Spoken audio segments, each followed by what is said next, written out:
నిన్ను విడచి నేనుండలేను, ఒక్క దినమైన నీ బ్రతుకలేను. నువ్వు లేకపోతే క్షణమైన కూడా, నువ్వు లేకపోతే క్షణమైన కూడా బ్రతుకలేను యేసయ్యా, బ్రతుకలేను స్నేహితుడా, బ్రతుకలేను యేసయ్యా, బ్రతుకలేను స్నేహితుడా. నా యేసయ్యా నిన్ను విడిచి నేనుండలేను, నా స్నేహితుడా నిన్ను మరచి నే బ్రతుకలేను. నిన్ను విడిచి నేనుండలేను, ఒక్క క్షణమైనా నే బ్రతుకలేను. నిన్ను విడిచి నేనుండలేను, ఒక్క క్షణమైనా నే బ్రతుకలేను. నువ్వు లేకపోతే క్షణమైన కూడా, నువ్వు లేకపోతే క్షణమైన కూడా బ్రతుకలేను యేసయ్యా, బ్రతుకలేను యేసుడా,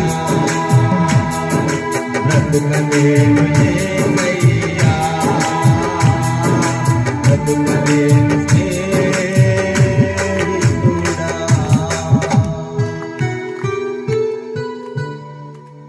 అయ్యా, మీరు లేని క్షణము నేను బ్రతకలేను ప్రభు. మీ కృపతో నన్ను బలపరుస్తున్నాను. ఉన్న ప్రతి ఒక్కరిని మీరు జ్ఞాపకం చేసుకోండి.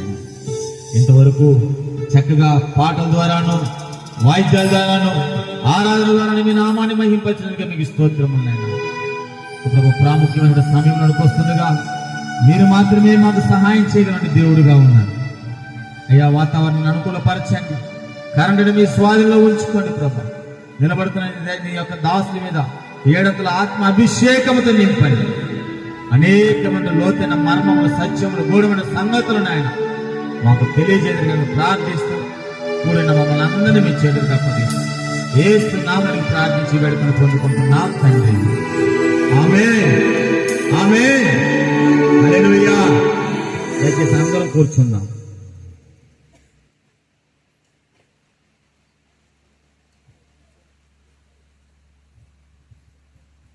దయచేసి గమనించండి, ప్రాముఖ్యమైన సమయంలోనికి మనం వచ్చి ఉన్నాం. మరి దైవ వర్తమానంలోకి వెళ్ళే ముందు ఒక చిన్న మనవి, ఎవరు లేచి అటు ఇటు తిరగాకండి.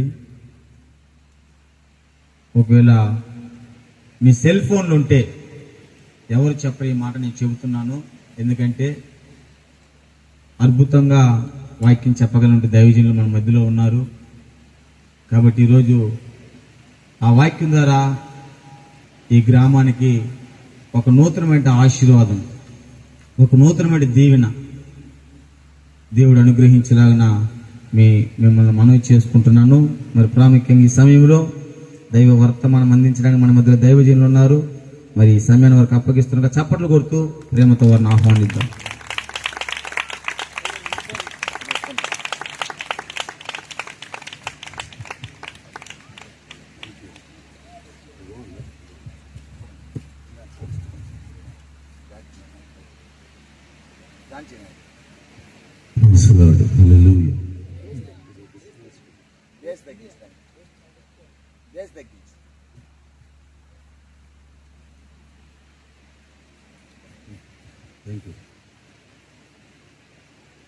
దేవుని పరిశుద్ధ నామానికి మహిమ కలుగునుగాక. హల్లెలూయా. ఈ రాత్రి ప్రభువు చూపిన కృపను బట్టి దేవుని సన్నిధిలో మరి ఈ ప్రాంతంలో ఈ విధంగా ఒక చిన్న కూడికను ఏర్పాటు చేయడానికి దేవుడు కృప చూపించాడు. దాన్ని బట్టి ప్రభుని స్తుతిస్తూ ఉన్నాను. మరి ప్రభు సన్నిధిలో ఈ రాత్రికాల కూడిక రామవరపాడులో ఏర్పాటు చేయడానికి ప్రాముఖ్యంగా మరి జాన్ గారు, ఇందాక సాక్ష్యం విన్నారు కదా, జాన్ గారు వారి కుటుంబం, మరి వారు ఎంతో ప్రేమతో వారికి ఉన్న ఆశ, మరి దానిని బట్టి ఈ ప్రాంతంలో ఇలాంటి ఒక కూడికని ఏర్పాటు చేయడానికి వారి ఆశను బట్టి ఏర్పాటు చేయడం జరిగింది కనుక వారి ఆశ మాతో పంచుకుని ఈ విధంగా మీరు రావాలని చెప్పడం, తద్వారా ఈ ఏర్పాటు చేయడాన్ని బట్టి వారికి కూడా ప్రత్యేక వందనాలు తెలియజేస్తూ, మరి ఈ సమయంలో నా తోటి జత పని వారైనటువంటి సంపత్ పాస్ గారు, అలాగే సేవకులు దానియేల్ గారు మన మధ్య ఉండటం చాలా ఆశీర్వాదకరం. దైవ సేవకులు మరి చెప్పిన వెంటనే మాతో వచ్చి నడిపించడానికి వచ్చిన సేవకులు సంపత్ అయ్య గారికి, అలాగే దానియేల్ పాస్ గారు కూడా ప్రత్యేక వందనాలు తెలియజేస్తున్నాను. కాబట్టి దేవి అందరికీ కూడా ప్రభు నామంలో మీ అందరికీ కూడా వందనాలు తెలియజేస్తున్నాను. అందరికీ వందనాలు ప్రభు పేట. దేవునికి మహిమ కలుగునుగాక. మరి దేవుని సన్నిధిలో ఈ ప్రాంతంలో ఈ విధంగా ఈ కూడికిని ఏర్పాటు చేయటం చాలా ఆశీర్వాదకరం. మరి ప్రభు సన్నిధిలో ఈ ప్రాంతం రామవరపాడు ప్రాంతాన్ని, ఈ ప్రాంతంలో అసలు మొట్టమొదటిగా ఈ ప్రాంతానికి సువార్త తీసుకొచ్చిన వ్యక్తి ఎవరు అని గమనిస్తే, నేను ఈ ప్రాంతానికి వచ్చినప్పుడు వాళ్ళ అబ్బాయి గారు నాతో మాట్లాడారు, కృపానందం గారు. వాళ్ళ తల్లి గారు రూతమ్మ గారు. ఈరోజు ఒకప్పుడు ఈ ప్రాంతంలో ఎవరు దేవుని నమ్మిన వాళ్ళు లేరు, కానీ రూతమ్మ గారు ప్రభుని నమ్మిన తర్వాత ఆమెను బట్టి సేవకుని తీసుకొచ్చి ఈ ప్రాంతంలో సువార్త చెప్పటాన్ని బట్టి ఈ రోజున ఆ తల్లి చేసిన ప్రార్థనలు, మరి ఈరోజు ఇంతమంది సేవకులు కానీ, సంఘాలు కానీ, విశ్వాసులు కానీ మరి ఈ ఊర్లో తయారవటం, నిజంగా ప్రభుని విశ్వసించటం అనేది ఆ తల్లి ద్వారా ప్రారంభించి ఆ కుటుంబానికి దేవుడిచ్చిన గొప్ప కృప. కాబట్టి ఆ కుటుంబాన్ని ప్రభు ఇంకను దీవించి ఆశీర్వదించునుగాక. ఆమేన్, హల్లెలూయా. అంతేకాకుండా ఈ పరిచర్య ద్వారా మరి ప్రాంతంలో చాలా మంది సేవకులు పరిచర్య చేస్తున్నారు. నిజంగా దేవుడిచ్చిన కృప ఆ సేవకుని బట్టి కూడా ఆ పరిచర్యలు కూడా ప్రభు ఇంకను బహుగా ఆశీర్వదించి ఫలింప చేయునుగాక. ఆమేన్, హల్లెలూయా. అదేవిధంగా ఈ ప్రాంతంలో మరి ఇక్కడ పెద్దలుగా ఉండి మరి మత్తయ్య గారు, అలాగే దేవుని సన్నిధిలో మాలాద్రి గారు, మరి వారిద్దరు కూడా ఎంతో సహకరించి, జాన్ గారు చెప్పారు, అయా ఇలా మీటింగ్ పెట్టుకోవాలి నేను అని చెప్పినప్పుడు వెంటనే అన్నీ సహకరించి ఈ రోజున లైట్లు కానీ, చైర్స్ కానీ ఇవన్నీ కూడా దాదాపుగా వాళ్లే మనకి సప్లై చేశారు. చక్కగా సహకరించి మరి మీటింగ్ పెట్టుకోవడానికి సహకరించిన వారికి కూడా నా ప్రత్యేకమైన ధన్యవాదాలు తెలియజేస్తూ ఉన్నా. అలాగే మా ఎప్పటి నుంచో స్నేహితుడు శ్యామ్ కదా, మరి చాలా రోజులు బట్టువారి పనులు ఆన్లైన్ జరిగిందంటే వాళ్ళ వల్లనే, నాన్నగారి వల్ల చాలా రోజులు రాత్రంతా మాతో ఉండేవాళ్ళు. చాలా రోజుల తర్వాత మరలా నేను నాకు గుర్తొస్తే ఫోన్ చేస్తే వెంటనే అన్న వస్తానన్న, తప్పకుండా నేను వస్తానని చెప్పి ఈరోజు తన భార్యతో కూడా రావటం చాలా సంతోషం.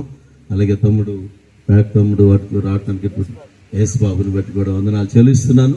దేవునికి స్తోత్రం. దీవించునుగాక. ఇంకా వారిని కూడా ప్రభు వారి పరిచర్యలో బహుగా విస్తరింప చేయనుగాక. ఆమేన్. అందరికీ వందనాలు. మీరు అనుకుంటున్నారు వాక్యం చెప్తాడు ఈ పరిచయాలతో సరిపోయి ముగిచ్చేస్తాడేమో అనుకుంటున్నారా? చదువుతుంది కదా ఇంకెప్పుడు చెప్తాడనే తెరా ఒక్కరోజే కదా.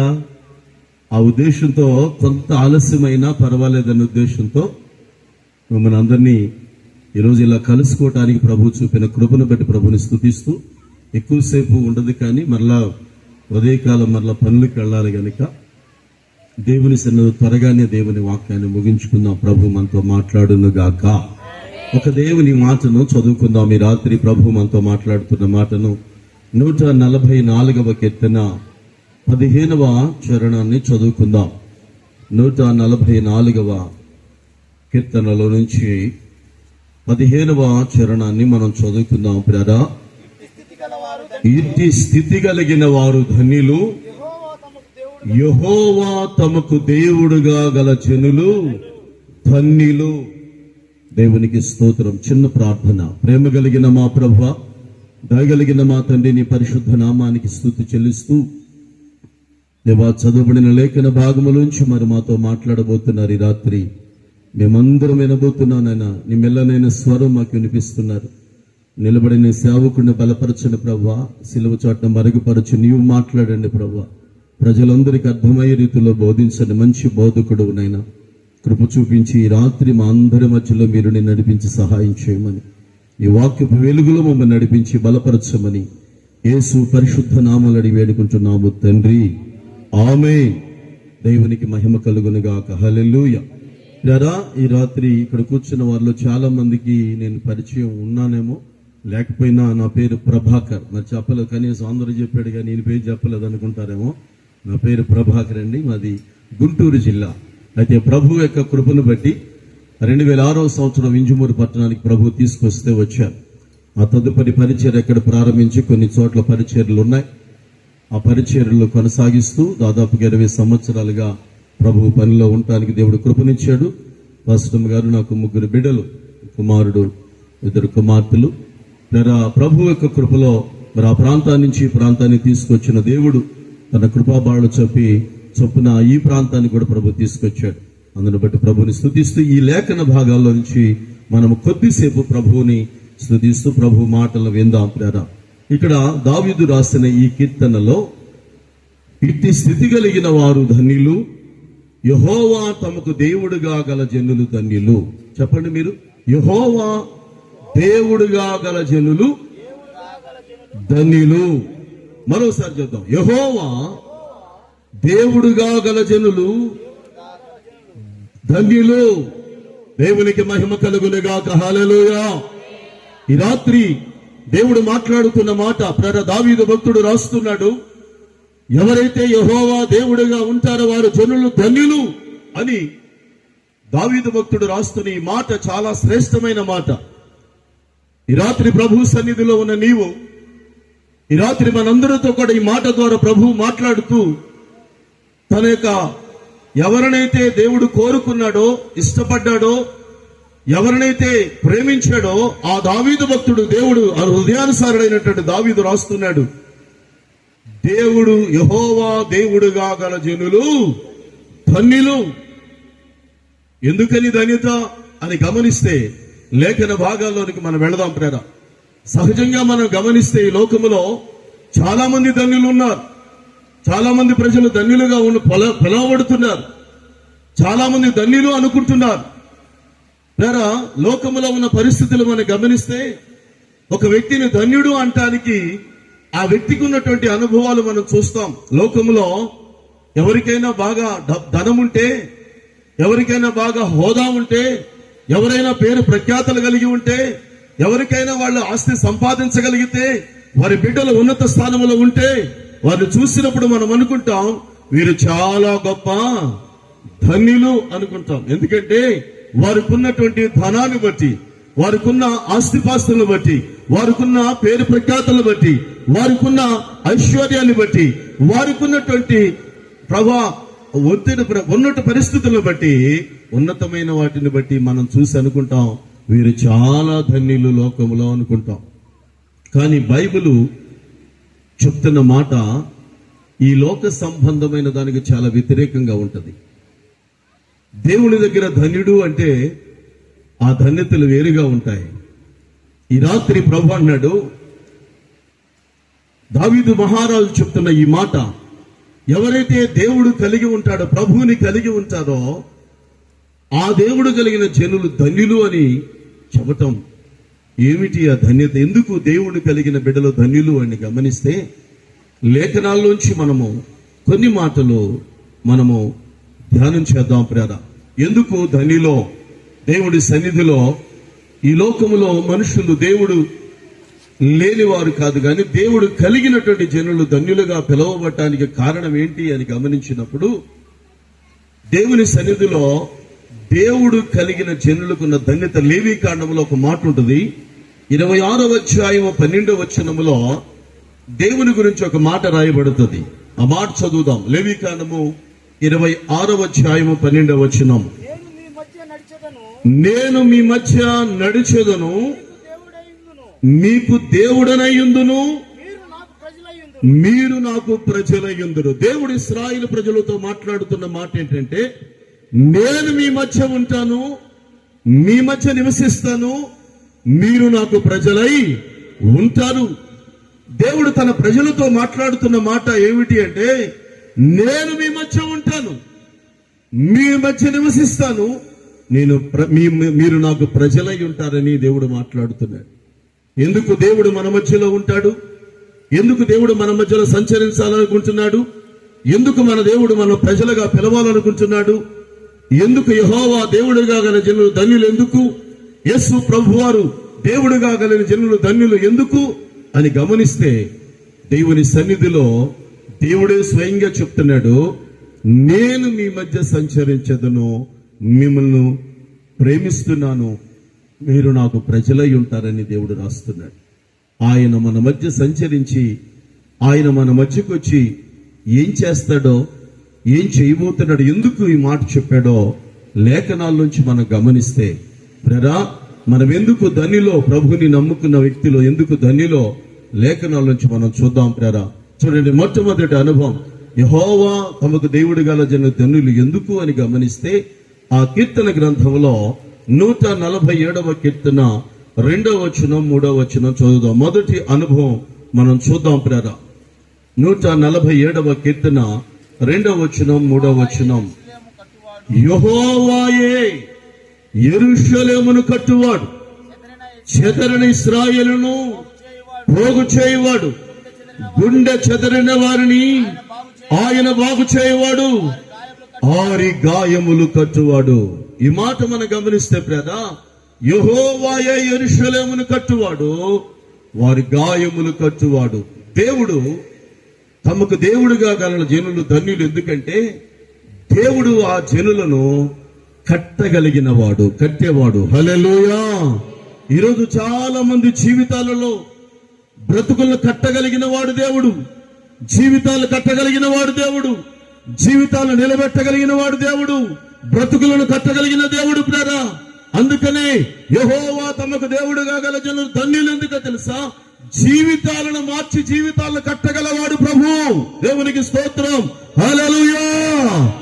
బ్రతుకును మార్చగలిగిన వాడు ప్రభు.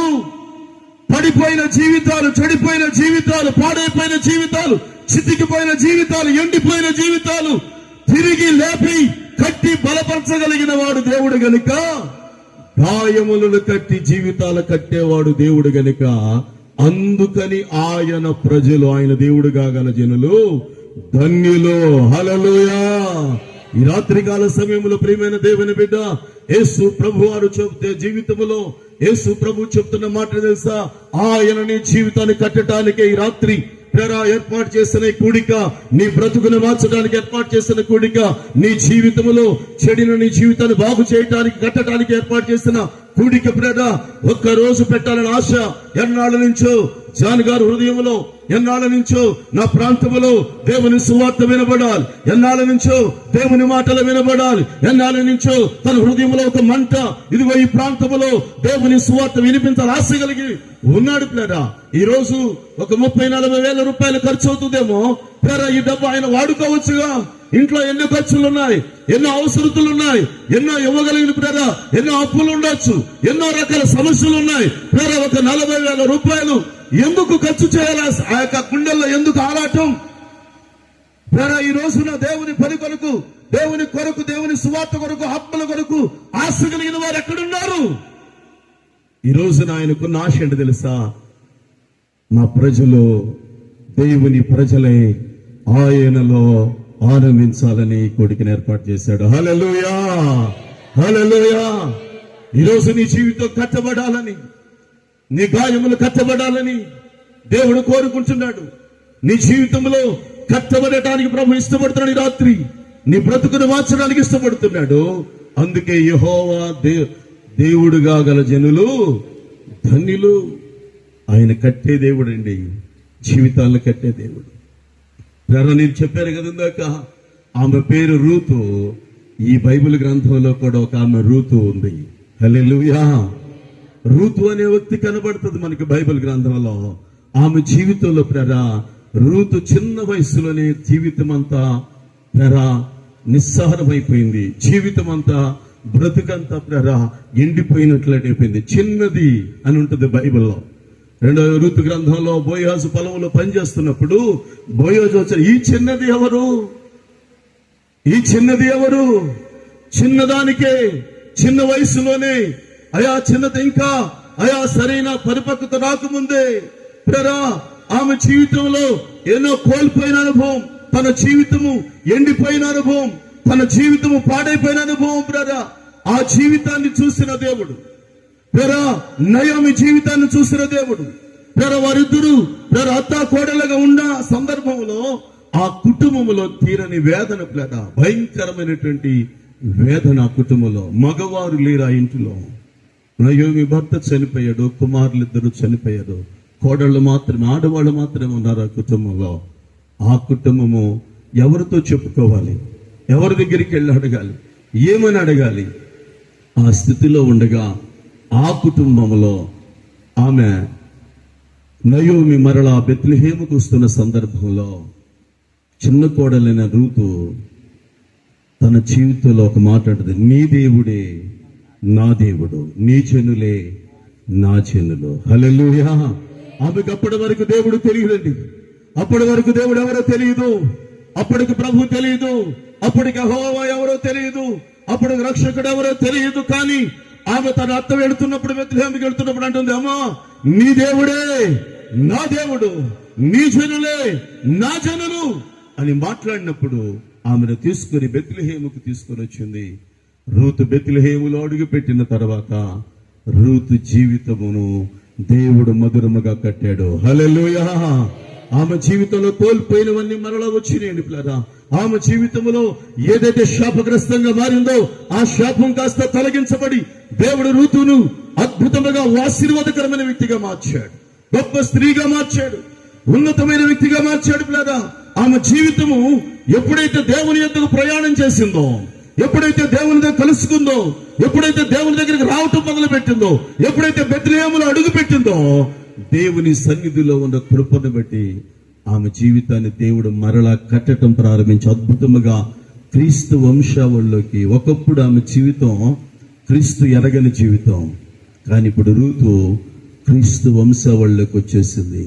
ఎవరు కట్టారు ఈమె జీవితాన్ని అంటే దేవుడు కట్టాడు. హల్లెలూయా. ఆయనే ప్రభు అయిన క్రీస్తు. హల్లెలూయా. జీవితాలను కట్టగలిగిన దేవుడు ఈ రాత్రి నిన్ను కూడా కట్టడానికి వచ్చాడు. నీ బిడ్డ ఎన్నోసారి నీ జీవితం పడిపోతుంది, పాడైపోతుందా?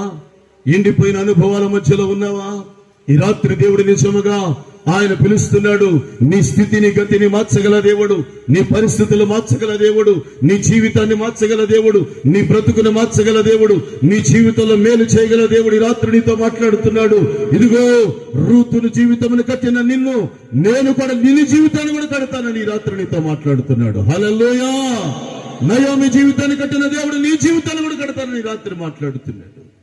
ఒక్కసారి దేవుని వైపు చూడు. ఆయన మన జీవితాల్లో కట్టి సిగురింపజేసే దేవుడు. మూడు బారిన జీవితాలను చిగురింపచేయగలవు నీవు. మూడు బారిన జీవితాలను చిగురింపచేయగలవు నీవు.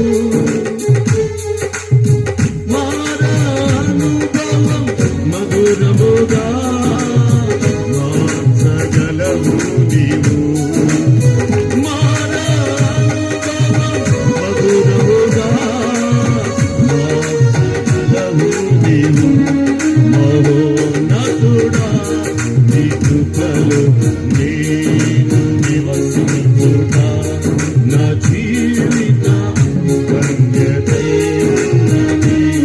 మహోన్నతుడా నీ కృపలో నేను నివసించుతా. మహోన్నతుడా నీ కృపలో నేను నివసించుతా. నా జీవిత ధన్యతైనది.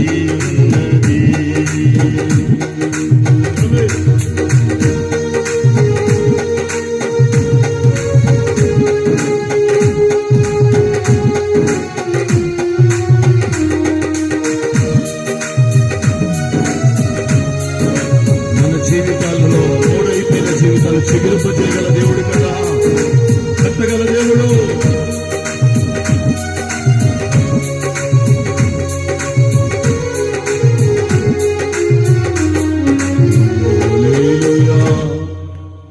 ప్రియులారా, మోడైపోయిన బ్రతుకులను చిగురింపచేసే దేవుడు. ఒకప్పుడు నా జీవితం కూడా మోడైపోయింది పిల్లరా. 9 మంది సంతానములో నేను ఆఖరి వాడిని. అందరూ బాగా మంచి ఎడ్యుకేషన్ చదివారు. మా అమ్మ నాన్న ఇద్దరు టీచర్స్. కానీ ఆఖరి వాడిని గారాభంగా పెంచితే భయంకరమైనటువంటి పాపములకు లోబడి భయంకరముగా తిరుగుబోతున్నాయి. లేని పాపము లేకుండా యవన ప్రాయములోనే భయంకరంగా తిరుగుతున్న నా జీవితంలో యేసు ప్రభువాన్ని అసహించుకున్న నా జీవితం. అలాంటి నా బ్రతుకులో వ్యాపారాలు చేసి అన్నీ నష్టపోయి ఎన్నో వ్యాపారాలు చేశాను బ్రదర్. మీరు వేసుకునే స్లిప్పర్స్ కూడా కంపెనీని పెట్టాను నేను బ్రదర్. తెనాలి ప్రాంతంలో, నర్సరాపేట ప్రాంతాల్లో, కేరళ నుంచి, మెడ్రాస్ నుంచి బ్రదర్ ఆంధ్ర రాష్ట్రం అంతా 2 రాష్ట్రాలకి సప్లై చేసేవాడిని నేను. చాలా లక్షల రూపాయలతో వ్యాపారాలు చేసి అన్నీ నష్టపోయాను. స్నేహితులు మోసం చేసి నష్టపోయాను. అందరూ నష్టపోయాను. చివరికి చనిపోవలసిన పరిస్థితుల్లో ఒక సేవకుడు వచ్చి నన్ను కాపాడితే ఆ సేవకుడు కూడా తిట్టుకున్న దినాల్ని. చనిపోవలసిన స్థితిలో ఆ రాత్రి దేవుడు మాట్లాడాడు, నా కుమారుడా, ఎవరు దేవుడు లేడని తిరుగుతున్నావే, నేనున్నాను చూడని ప్రభు తన దర్శనాన్ని ఇచ్చాడు. హల్లెలూయా. చెప్పలగడుపులారా, దేవుడు కనబడి మాట్లాడుతున్న, ఇదిగో ఇది తప్ప నీకు ఆహారమేమన్నదు, ఇది తప్ప ఇదే జీవనాధారం, ఇది తప్ప నీవింకే దానికి పనికిరావు. నా బైబిల్ మోయాలి, నా బైబిల్ చెప్పాలి, నా వాక్యాలు చెప్పాలి, అదే నీకు జీవితం అని చెప్పిన తర్వాత నేను బైబిల్ పట్టుకున్నాను. అప్పటి నుంచే దేవుడు నన్ను బ్రతికిస్తూ అనేక చోట్లకు తీసుకెళ్లి నడిపిస్తూ సాక్షిగా ఉంచి ఈరోజు రామవరపాడు కూడా తీసుకొచ్చాడు. హల్లెలూయా. 20 సంవత్సరాల పైన ఈరోజు దేవుని సన్నిధిలో ప్రియబిడ్డ నా జీవితం, పతనమైన నా జీవితాన్ని కట్టిన దేవుడు. ఈ రాత్రి అందుకే నీతో చెప్తున్నాను, యెహోవా దేవుడు జనులు ధన్యులు, తమకు దేవుడుగా జనులు ధన్యులు. ఈ రోజు నీ జీవితంలో ఏ స్థితి నుంచైనా కట్టగల సముద్రుడు గనుక నీ బ్రతుకును మార్చుకోవడానికి ప్రభు ఈ రాత్రి నీ జీవితాన్ని మరలా తిరిగి కట్టడానికి రాత్రి ఈ కూడిక ద్వారా ప్రభు నీతో మాట్లాడుతున్నాడు. ఎక్కడో చిన్న పాపం, ఎక్కడో చిన్న దోషం, ఎక్కడో చిన్న లోపాలతో మధ్యలో ఉండి నేను ఇలాగే ఉంటానేమనుకుంటున్నామేమో.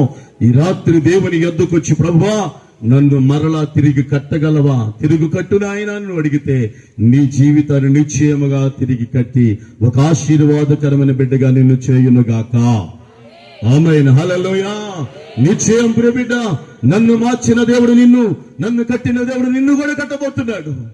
నన్ను లేపిన దేవుడు నిన్ను కూడా లేవనెత్తబోతున్నాడు. నన్ను బలపరిచిన దేవుడు నిన్ను బలపరచబోతున్నాడు.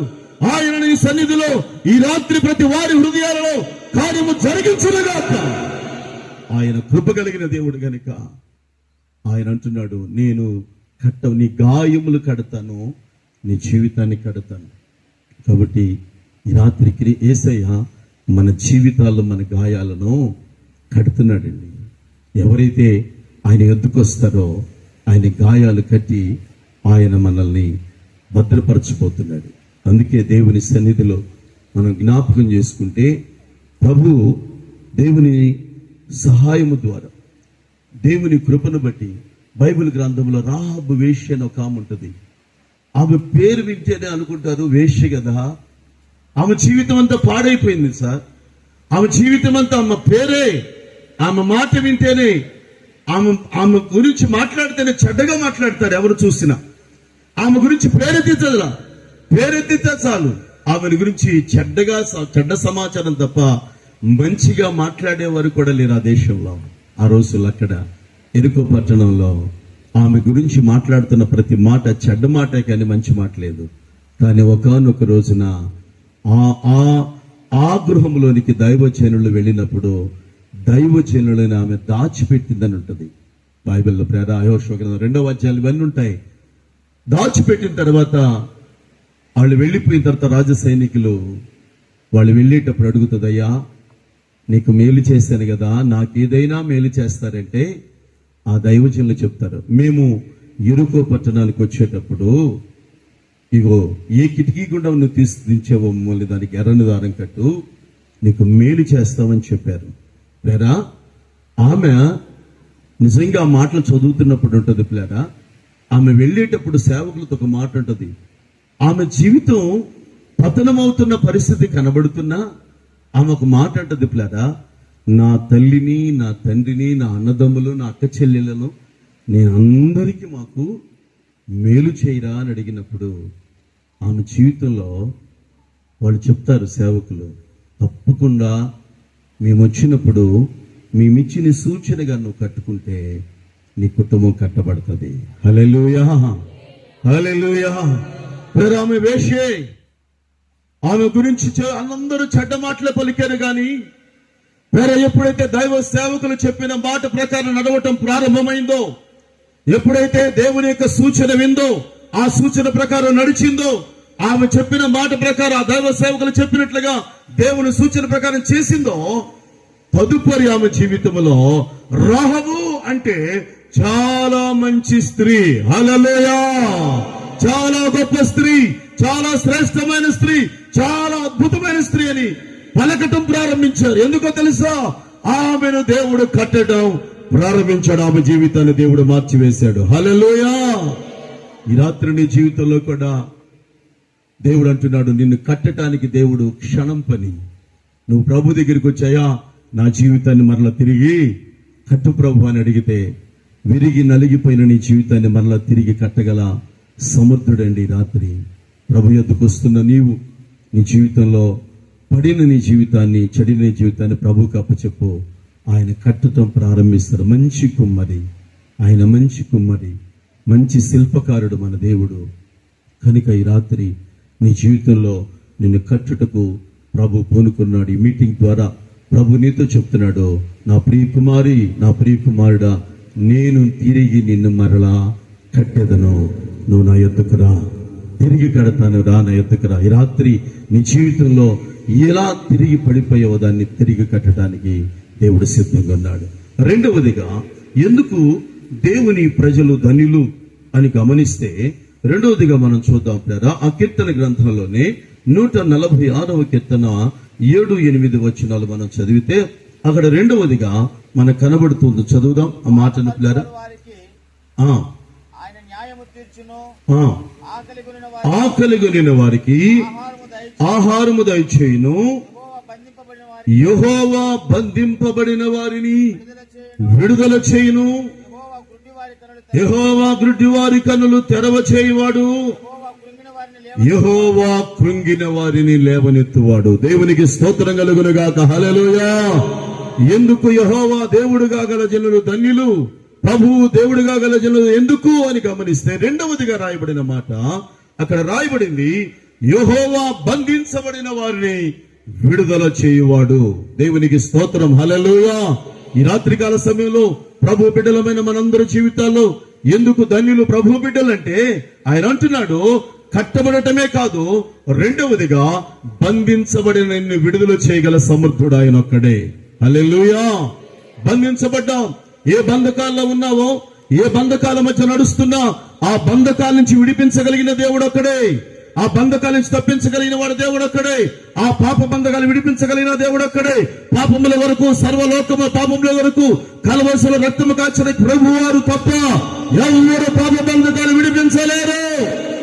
ఈ రాత్రి దేవుని సన్నిధిలో బిడ్డ, ఆయన ప్రజలు ఎందుకు ధన్యులంటే వారిని దేవుడు వారి బంధకాల నుంచి విడిపించాడు గనుక, వారి పాప బంధకాలు తెంపబడ్డాయి గనుక, వారు పశ్చాత్తాప మనస్సు కలిగి వచ్చారు గనుక వారి జీవితాల్లో దేవుడు విడుదల కలుగు చేశాడు.